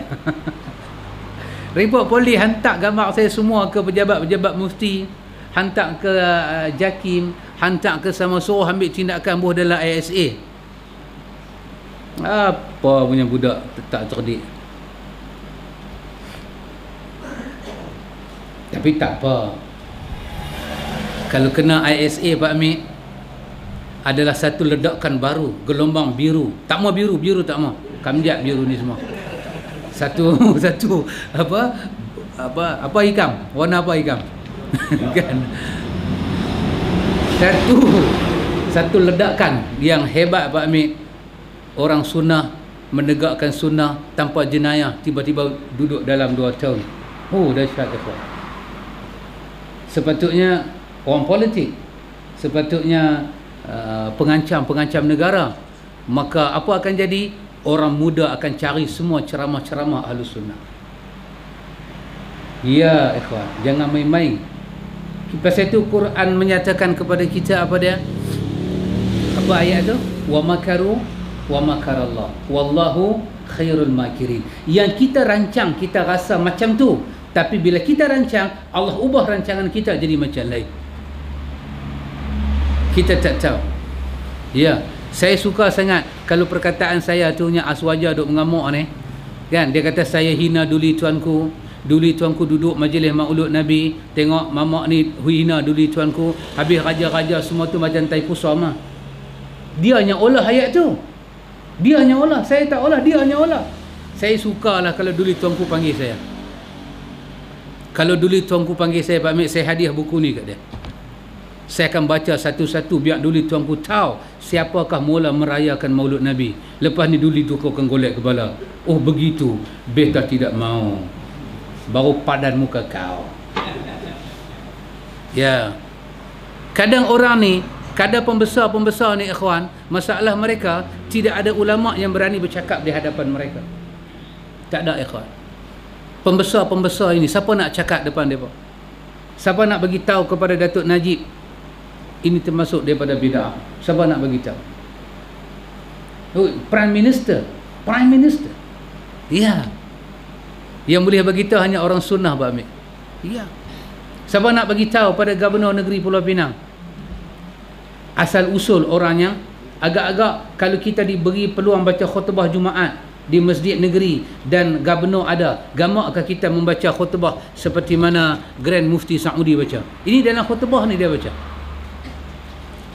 Agak-agak mufti-mufti yang ada berani tak baca khutbah seperti mana Grand Mufti Saudi baca? Dia baca hari Jumaat di masjid apa tadi? Di Riyadh.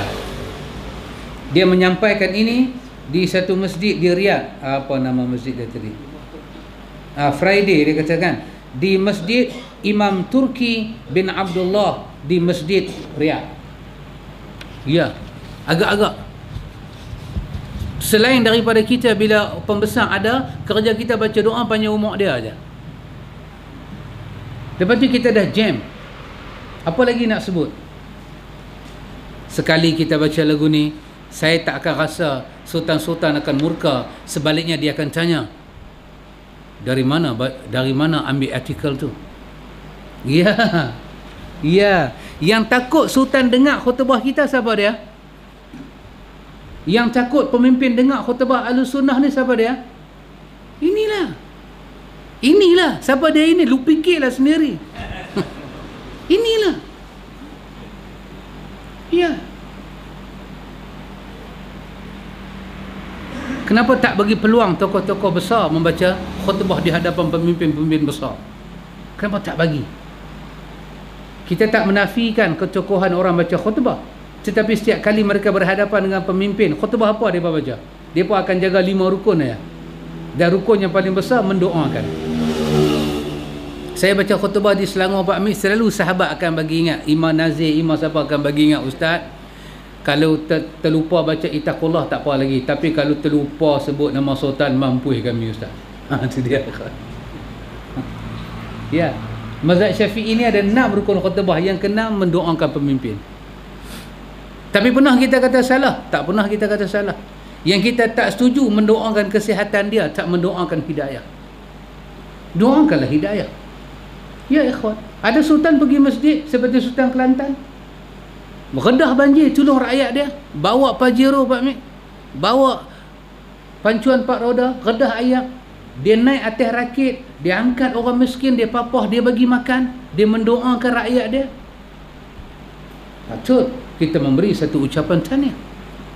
Orang jumpa Sultan Johor di masjid, low profile. Sultan Johor, orang jumpa dia di masjid, dia ingat dia pergi low profile, orang tak kenal, rakyat kenal dia, low profile, orang mendoakan dia. Ya. Tapi orang-orang besar lagu ni, siapa yang menghalang kita mendekati mereka? Protokol inilah jahanam. Dia pun inilah tak bagi pergi. Kalau kita nak bagi satu memo kepada kita punya TYT kita Pak Mit, siapa akan halang kita? Inilah cakrai ni. Dia pun inilah akan halang kita. Oh jangan. Kalau TYT datang sembahyang jemaat, siapa akan takut mula? Oh, jabatan agama lah akan takut mula. Dia akan tanya, siapa baca khutbah? Tukang orang. Kata yang baca khutbah ni Ustaz Ali Hassan. Oh, dajjal tu, jangan bagi. Dajjal bagi Pak Mit. Ya. Dan saya berharap dengan khianat Aswaja ini, dilihat video itu oleh Duli Tuanku dan dia panggil saya, supaya boleh menerangkan satu benda yang dia tak pernah dengar dalam hidup dia. Perarakan maulud tidak berasal daripada Islam. Tidak berasal daripada Islam. Dia berasal seperti kata Al-Hafiz Ibn Kathir, daripada Bani mana tadi? Bani Ubaid Al-Qadda, iaitu Abdullah bin Maimun Al-Qadda. Ibn Kathir kata dia seorang Yahudi. Ni pula saya habiskan yang ni pula dia cerita daripada banyak-banyak mereka, siapa yang mula-mula dengan penuh semangat nak pergi buat program ni, peringatan hari kelahiran Nabi. Kerana orang pertama kali mengadakan kebiasaan tersebut adalah para penguasa generasi Fatimiyah Ubaidiyah pada abad keempat Hijrah.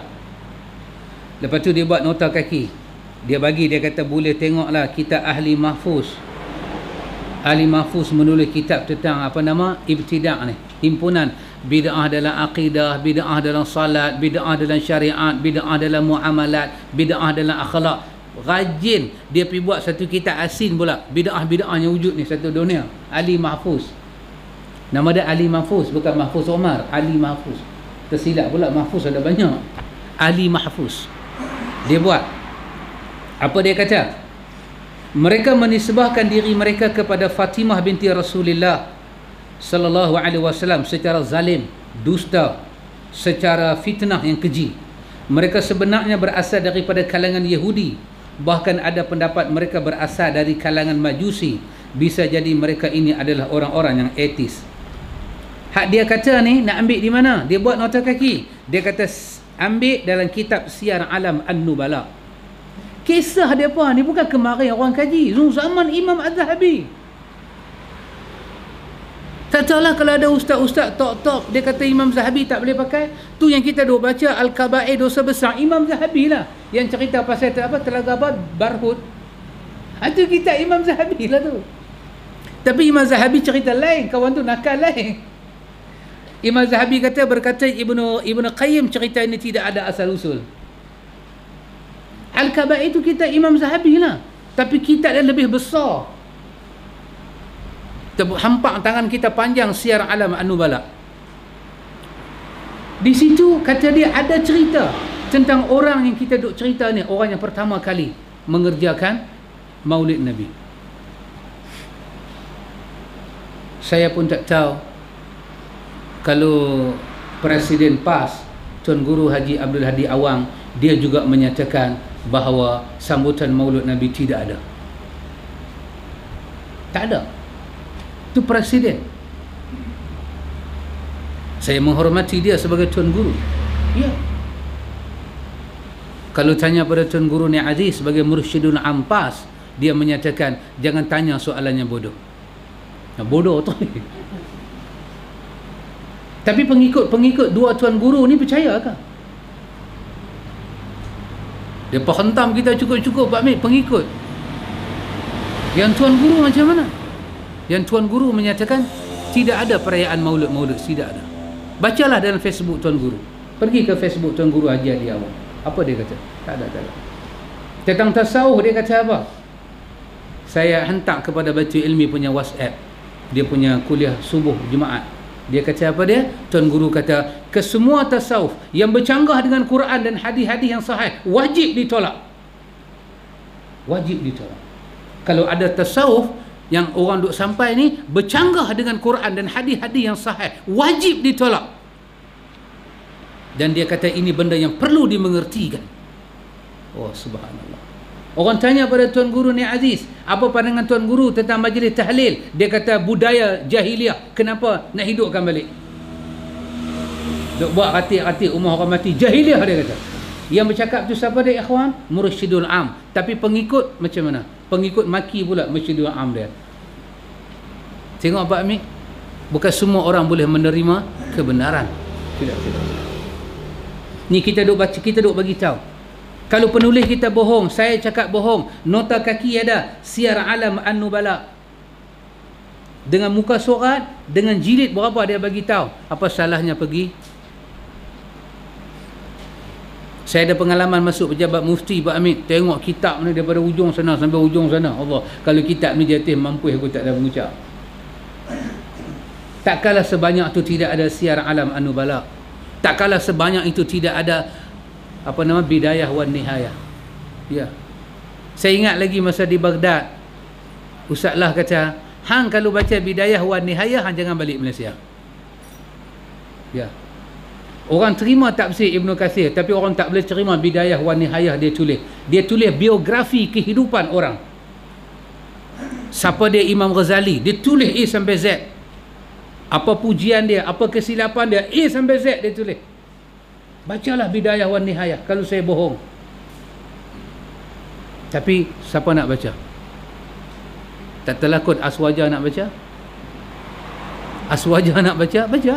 Kalau saya bohong. Kalau baris saya boboh silap, perkataan saya nakal silap, kod kitab yang saya punya itu dia punya in dia tak betul ke, patut ba jadi ta, patut ya jadi ya ta ke, tersilap, awak boleh rujuk dan betulkan saya. Silakan. Pasal itu saya katakan tadi, bagi orang yang nak kaitkan sesuatu dengan Nabi, dia kena bawa bukti. Dan kita menyatakan kita tidak beribadah dengan perayaan Maulud Nabi. Dulu saya katakan Pulau Pinang pernah dicadangkan tidak ada perarakan Maulud. Apa jadi? Apa jadi? Bukan orang bersyukur, orang maki. Orang kata komunis telah pegang Pulau Pinang. Artinya perayaan Maulud Nabi bukan perayaan tetapi ibadah. Ibadah. Cuba nasional kita ni, peringkat negeri, tiba-tiba Datuk Najib keluar bagi tahu kata tahun ni kita tak akan buat perayaan Maulud Nabi. Apa orang nanti bagi tahu? Apa mufti-mufti akan kata? Apa geng-geng aswaja akan kata? Tengok, telah terbukti negara ini di belakangnya ada komunis. Pasal apa? Tak berarak maulud Nabi. Artinya perayaan maulud Nabi, ikhwan, bukan perayaan, tapi dia ibadah. Diyakin pahalanya, diyakin keberkatannya, dan dikait semua dengan hadiah-hadiah yang palsu dan bohong.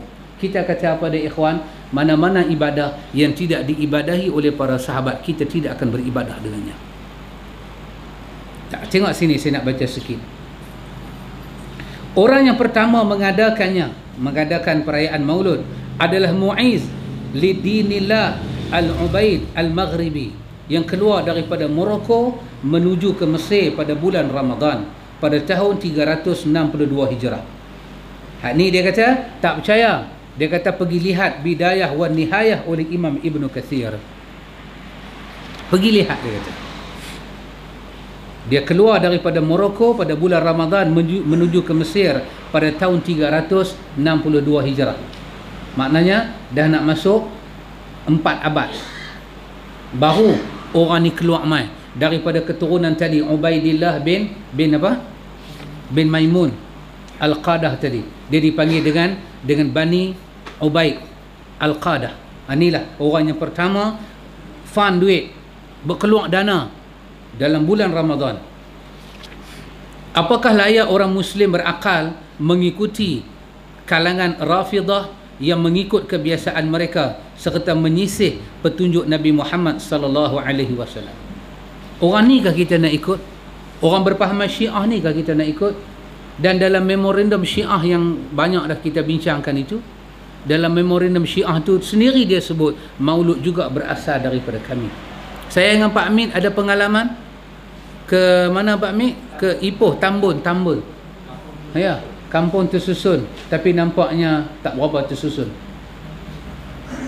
Ya ikhwan, sampai hari ni saya dengan mereka putus persahabatan. Bukan saya yang memutuskan, mereka yang putuskan. Apa kesilapan saya? Saya diberi tempoh 1 jam 45 minit untuk ceramah Pak Long. Itu pada pukul 11 sampai 12.45.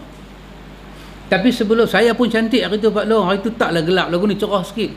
Pakai bedak banyak-banyak. Saya pakai baju biru, pakai sampin. Baju biru Pak Amin. Silap, baju biru. Saya pakai baju biru, pakai kasut, pakai stocking. Jalan macam James Bond, tangan bawah belakang, perak jalan. Nak pergi ceramah maulud. Sekali saya duduk, tiba-tiba sebelum saya ceramah, mereka buat nasyid. Kebetulan nasyid yang dia baca tu saya hafal. Nasyid dia memuji Hasan, memuji Husin. Lepas tu baru saya terpandang di dia punya kemah tu Pak Mik kan. Dia tak panggil maulud, dia panggil Aid. Dia panggil Aid Maulud. Saya baru terpandang kawan yang membaca itu adalah seorang imam di masjid Pakistan di Ipoh. Dia seorang Syi'i. Dia mengalunkan dalam bahasa Urdu. Orang kampung tersusun tu tak tahu ikut kepala. Saya tahu. Samping saya terlondeh, saya kata. Saya naik atas surau, pergi belik balik samping. Saya kata aku nak buat apa ni? Ini majlis Syiah. Tapi pengurusi dan AJK situ, mereka tak tahu. Pasal mereka tu dah pakai surau tu macam tu dah. Bila main maulud, mereka pakai. Mereka sponsor semua. Maka bila sampai saya berceramah sejam 45 minit, tiba-tiba jadi 30 minit. Dia matikan mikrofon. Yang ada mikrofon ni lah. Daripada suara ke video. Yang buat rakaman hari tu siapa dia? Wan Kuliah, bukan Wan Kuliah, dia apa?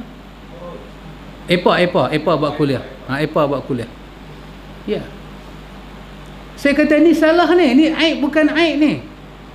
Ini bukan Aidul Fitri, ini bukan Aidul Adha, ini Maulud Nabi. Tengah saya ceramah, dia buat tangan lagu tu. Dia buat muka macam lahanat punya muka orang. Dia buat muka lagu tu. Orang Penang punya bahasa kan. Dia buat muka lagu tu. Saya kata ini tidak ada akhlak.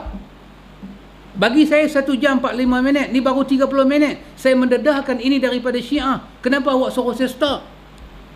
Dia tarik wire semua, dia suruh stop. Tapi dia tak berani datang, orang ramai. cabut mikrofon. Dan saya pun berhenti. Terlepaslah nasi berani dah. Baliklah kami lapak lagu tu. Saya, Pak Amir, siapa lagi Pak Amir nah? Yang ikut. Pak Yang dah, Pak Yang. Pak Yang Sadar nah. Baliklah kami. Masa nak balik tu, dia lepas budak-budak supaya main tampak bonek kereta. Jangan jalan. Marah dia macam nak telan. Orang surau tu, yang seronoknya, saya duk ceramah di surau tu adalah setahun kadang sekali, 2 tahun sekali. Orang surau tu mengambil kesimpulan, terima Syiah, tolak saya. Inilah dia. Entah nak kata apa entah. Berapa kita abang tadi? 1,136 tahun. 1,136 tahun Nabi telah meninggalkan kita, dan zaman yang gemilang telah meninggalkan kita. Lahirlah zaman isi dan kulit ini, hukum karma. Ya, yang sunnah bukan sunnah, yang sunnah adalah mungkar. Yang mungkar bukan mungkar, yang mungkar adalah sunnah. Ya, menerangkan kebenaran ini menyebabkan orang terkejut. Habis kami duk berarak, kami duk buat maulud selama ni, kami ikut siapa? Bukan Abu Bakar kah? Kita kata tidak ada hadis sahih kata Abu Bakar buat. Abu Bakar berhijrah dengan Nabi, bukan maulud dengan Nabi. Tu Abu Bakar berhijrah tu kira maulud jugalah. Don't be crazy lah. Bercakap biar elok-elok dengan tokoh-tokoh besar. Mereka itu ada nilai di hadapan Allah. Ikhwan, ini penjelasan yang pertama kita. Kenapa kita tidak terlibat dengan maulud. Kalau ikut buku ni ikhwan, kita masih ada 15 penjelasan. Ni baru berapa Pak Mik? Baru 3 penjelasan dia. Baru 3. Dan kita akan terang lagi. Pasal apa? Kita akan sebut buku-buku yang orang boleh rujuk. Ada buku Benarkah Salahuddin Al-Ayyubi Menyambut Maulud? Baca buku itu. Dia bawa dengan fakta sekali. Boleh rujuk dengan nota kaki, semua boleh rujuk. Benarkah Salahuddin Al-Ayyubi Sambut Maulud? Polemik Maulud Nabi. Bagus buku itu. Baca buku itu. Dan kita buat kesimpulan, pertama, kerana menyambut maulud Nabi bukan berasal daripada Nabi dan para sahabat dan imam-imam, berasal daripada Syiah setelah 4 abad berlalu. Dan kita jumpa nama tokoh. Apa kata Ibnu Katsir tentang tokoh itu? Dia seorang Yahudi, berhubung dengan kerajaan Yahudi ini, berhubung dengan kerajaan Rafidah. Ya, mereka ada joint venture dan membenarkan mereka merayakan. Jadi yang kedua kita katakan, sebab seluruh fadilat-fadilat yang dikaitkan dengan maulud, kesemuanya adalah palsu. Dan tidak ada tokoh boleh memberi penjelasan. Bacalah buku Rahikul Makhtum, tapi baca juga Muhammad Al-Ghazali Fiqhus Sirah. Dia juga kritik beberapa riwayat yang dikaitkan dengan Nabi, seperti beranak, Nabi beranak, hacir Nabi bersin, Nabi dangut kepala ke langit, Nabi kata Alhamdulillah. Dikritik oleh Muhammad Al-Ghazali. Muhammad Ghazali kata, siapa dia yang beranak tu? Muhammad ke mat mana ni? Jangan bohong lah, dia kata. Jangan bohong, dia kata. Ya, kena baca. Rahikul Makhtum pun kita baca, Muhammad Ghazali pun kita baca, Al-Buaid Ramadan Buti juga menulis, pun kita kena baca. Sahih Sirah Nabi pun kita kena baca. Ibnu Katsir menulis Sirah Nabi pun kita kena baca. Baru kita ada perbandingan. Kalau duk baca berzanji saja, buku-buku yang saya sebut ni tak pernah baca, itu yang dia marah kat ustaz. Dia kata ustaz ni bloody fool. Oi, marah sekan. Kan macam Sudin masuk kan, dia pada berlakon Mak Mik. Sudin kata marah sekan. Adinda juga sampai hati buat kekanda macam ni. Tahu kesukaan kekanda belacan. Oi, Sudin kata sampai nak bunuh belacan punya pasal, baik hang minta maaf ke dia. Kalau tidak lebam biji mata hang. Ya, dia kata ustaz ni bloody fool. Tak guna punya ustaz, menghina Nabi. Ustaz ni menghina Nabi. Bukan menghina, tapi memerlukan penjelasan. Bolehkah orang macam kita menyampaikan sunnah, tiba-tiba kita hina sunnah Rasulullah? Jangan duk merempet. Ya, tapi penjelasan, mana penjelasan? Penjelasan tidak diberi dengan benar. Kita disuruh sayang Nabi. Sayang Nabi kerana kita beriman kepada Allah, mengagungkan Nabi kerana menjunjung titah perintah Allah. Ya, betul kita katakan ikhwan. Karena itu kita akan bagi penjelasan kenapa di pihak kita tak buat. Maka umat di luar sana ikhwan, atas tangan dia lah memilih. Ada kawan-kawan ustaz kata dengan saya, kata ustaz jangan lantang sangat, ustaz pergi kena makan takbir dulu. Saya tidak anggap saya lantang Abang Amir, cuma sekadar memberi penjelasan. Kalau bab seperti ini, saya ni bukan kita mengajar di masjid. Saya bukan menggunakan platform masjid, saya bukan menggunakan platform surau, saya menggunakan platform Dewan Al-Ghazali. Aswaja cari pula, tak mana Dewan ni? Jangan habaq, secret. Jangan cakap sama orang, secret. Tak boleh cakap. Kan dia cari apa? Mana apa? Dia cari siapa? Harun ke? Harun. Hashim. Semua orang tak tahu Harun ada di mana. Saya seorang. Harun ada di Ipoh Bar. Dengan orang jangan cakap secret. Dapat RM20 bocor rahsia. Hashim. Ingat Pak Mik? Harun. Harun ke Osman? Bukan, Osman. Osman Bakar. Bukan Harun. Harun anak bapa. Ni Osman Bakar 69. Man, aku dengar suara kau dalam radio macam suara aku, man. Ya. Dia pun secret. Di mana Dewan Al-Ghazali? Secret. Jangan cakap. Dengan orang jangan cakap. Dia bagi 20 baru cakap. Ya. Kita bercakap di sini. Apa kita memecah belahkan masyarakat? Dan kita pun tidak pernah membuat apa, awak kena dengar saya cakap. Tidak. Kita nak belajar sama-sama kita. Kenapa kita bersungguh-sungguh tidak beribadat dengan perayaan Maulud? Kenapa kita tidak beribadat? Ya, kita bagi tahu fakta kita satu demi satu. Karena itu ikhwan, sedik pandai. Ustaz kata jangan lantang sangat ustaz, nanti makan takbir, depa ada puasa, kita tak ada apa. Saya katakan tidak, bukan soal lantang, tidak lantang. Lebih lantang lagi orang yang kata Wahabi itu kafir. Lebih lantang.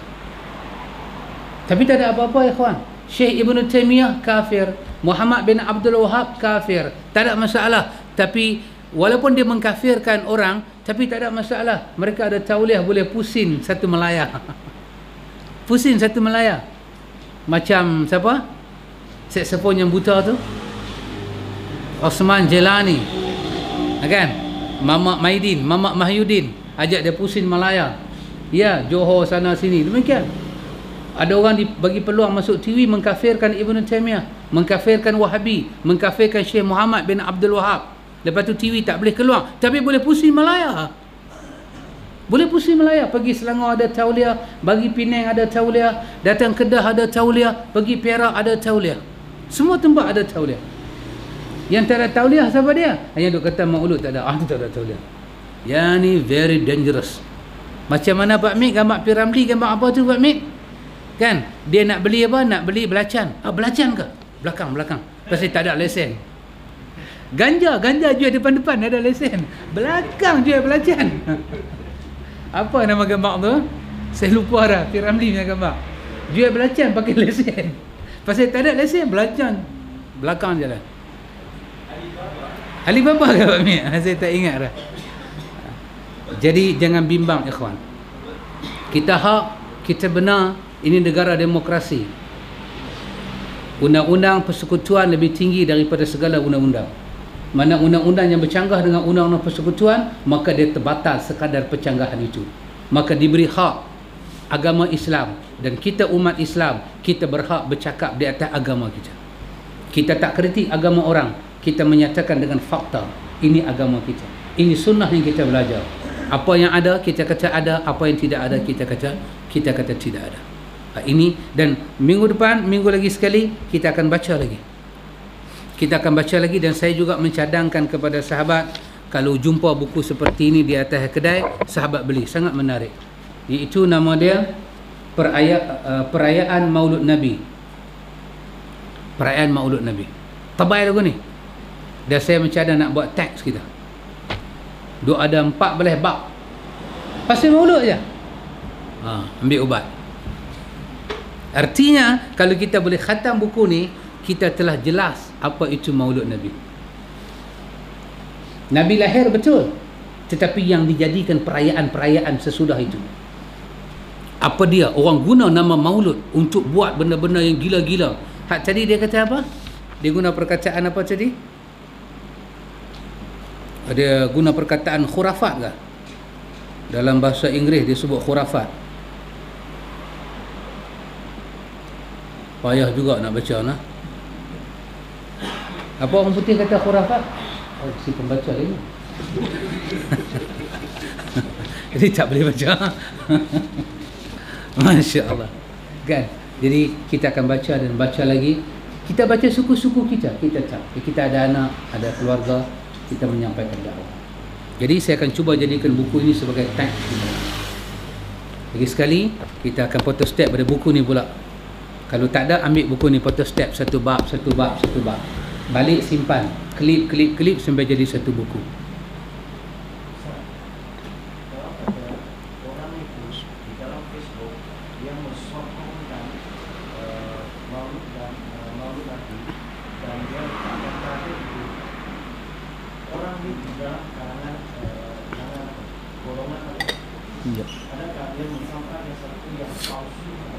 Ya.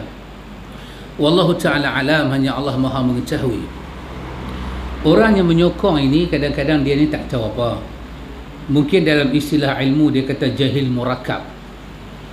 Dia tak sedar kata dia jahil.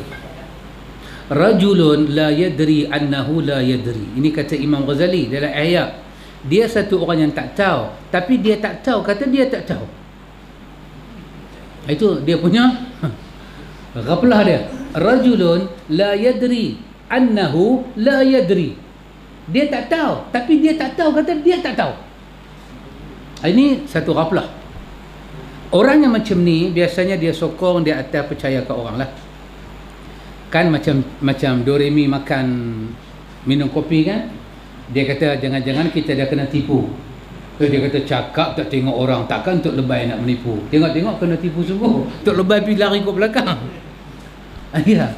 Dia percayalah kat ustaz. Ustaz kata 12 Rabiul Awal. Dia sendiri tak pernah baca buku. Yang buku-buku hak Melayu saya katakan tadi. Yang ustaz tu sendiri tak baca buku-buku Arab yang saya sebutkan tadi. Banyak, tapi cukuplah 2 buku atau 3 buku. Kalau saya sebut Majmu' Fatawa Ibn Taymiyah, dia kena sawal lah dengar. Oh, Ibn Taymiyah kena sawal.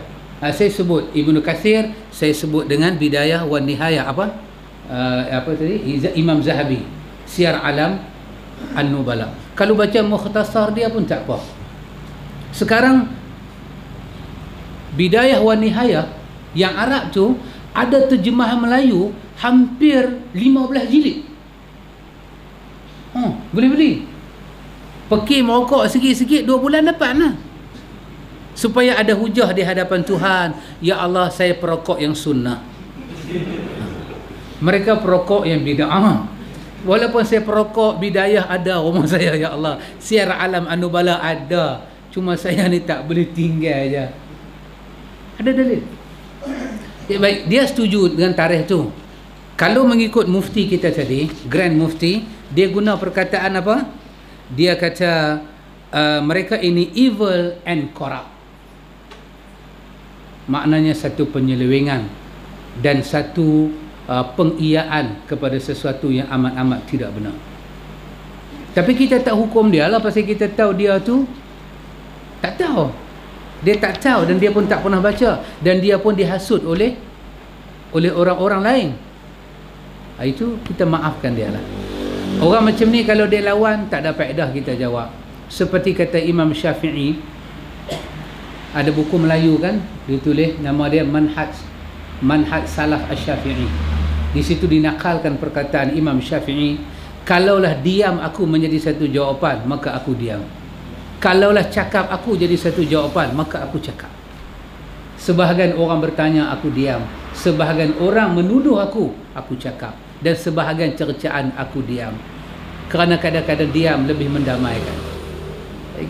Facebook ni kan, jenis type saja, hantar. Kita diam, dia fikir dia. Habis tak ada, kita kata bacalah buku lain sama. Bacalah. tambahkan ilmu kita dengan bacaan. Wallahu a'lam. Maksud dia macam mana?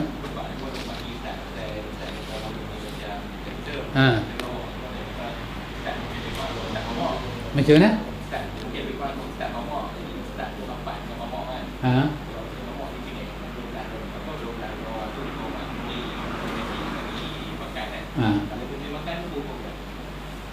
Ya.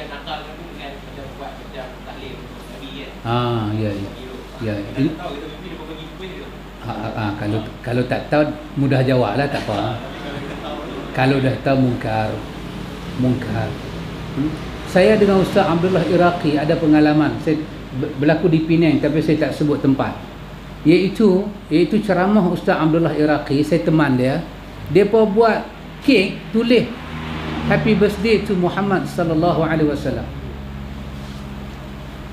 Ya, tulis dalam tulisan Arab tu Maulid Rasulillah sallallahu alaihi wasallam. Tanya Ustaz Abdullah Iraqi kalau dia masih ingat. Ya, saya tak bohong.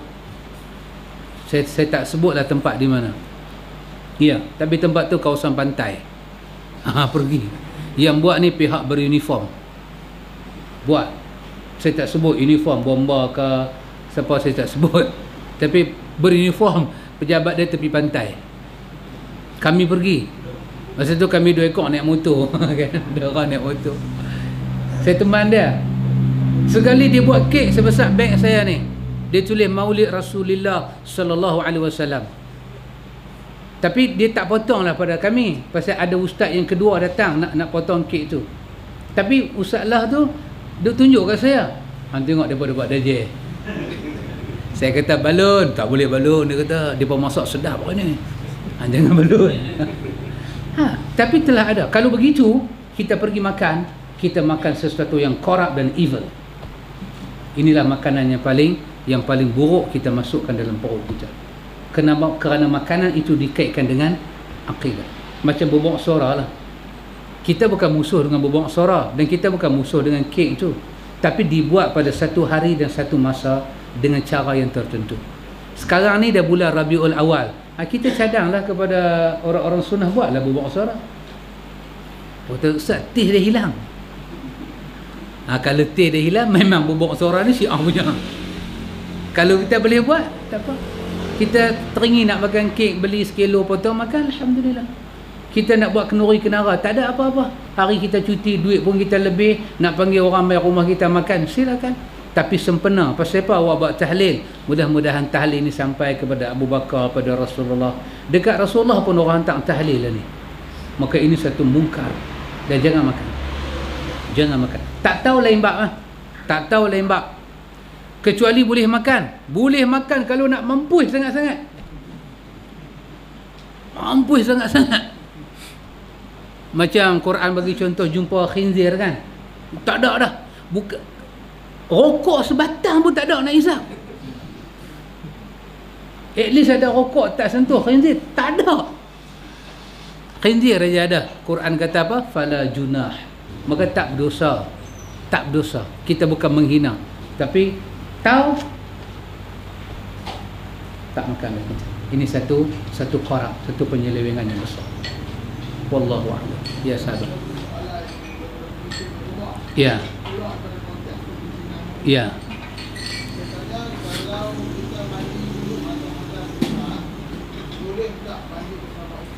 Hei. Soalan ni yang Pak Haji nak pergi cari mata. Kan? Kita cakap maulud Pak Mir. Kan? Soalan tu, kita mandi hadas besar, bolehkah mandi dengan isteri kita? Kalau saya jawab, saya kata bukan, kata boleh, afdal. Itulah kenyataan Aisyah radhiyallahu anha dalam hadis Bukhari. Aku mandi dengan Nabi, aku juruh Nabi juruh aku. Maka kata Aisyah, jangan kau tanya apa yang aku tengok pada Nabi dan apa yang Nabi tengok pada aku. Maka hukum dia, mungkin dia takut ayat tu berpindah jadi musta'mal. Tidak, ayat tak akan jadi musta'mal. Lebih-lebih kita buka ayat hujan ke ayat peik kan, tak akan jadi musta'mal. Kecuali kita mandi, jurus badan bini kita, ayak badan bini kita lompat dalam kolah, tiba-tiba satu kolah bertukar biru. Biru sungguh bini kita ni kan. Sampai jadi biru. Barulah ayak tu mutaghayyir. Ayak dah berubah, tak boleh pakai. Tapi dia masuk duk warna ayak lagu tu lah. Maka mandilah suami isteri, sah mandi junub, bahkan lebih bagus. Silakan. Wallahu a'lam. Wa ila liqa akhi, barakallahu fikum. Subhanakallahumma wa bihamdika asyhadu an la ilaha illa anta astaghfiruka wa atubu ilaik. Assalamualaikum warahmatullahi wabarakatuh.